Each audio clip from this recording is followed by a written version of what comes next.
In a small town tucked between rolling hills and lazy rivers, there stood an old bookstore named The Final Chapter.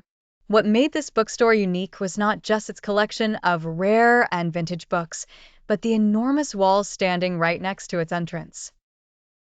For years, the wall had been a dull gray, blending seamlessly into the drab surroundings of the industrial buildings nearby. However, all of that changed when Lila moved to town. Lila was an artist with a penchant for bold colors and larger-than-life murals. She saw the wall as a blank canvas crying out for transformation.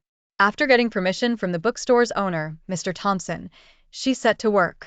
Every day after the store closed, Lila could be found outside with her brushes, cans of paint, and scaffolding. Little by little, the wall began to transform.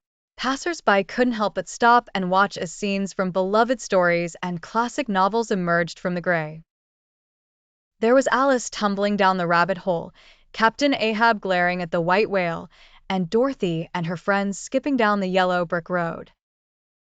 Lila made sure to include some local lore too, like the ancient oak tree said to be older than the town itself. Soon, the wall became the talk of the town. People from neighboring villages came to witness the vibrant spectacle. Businesses near the bookstore saw a rise in foot traffic, and the Final Chapter reported its best sales in years.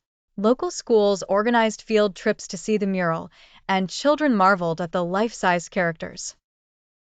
One evening, after months of painstaking effort, Lila painted the final stroke.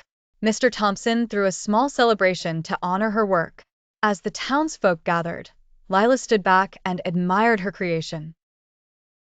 The wall, once a symbol of dull monotony, was now brimming with life and color, telling stories that resonated through time. The bookstore, once just another building, became a landmark, an embodiment of the town's newfound spirit. It wasn't long before other towns started reaching out to Lila, requesting her artistic touch to transform forgotten spaces in their own communities. She realized then that her journey as an artist had just begun, but her heart would always remain with the Final Chapter and the wall that started it all.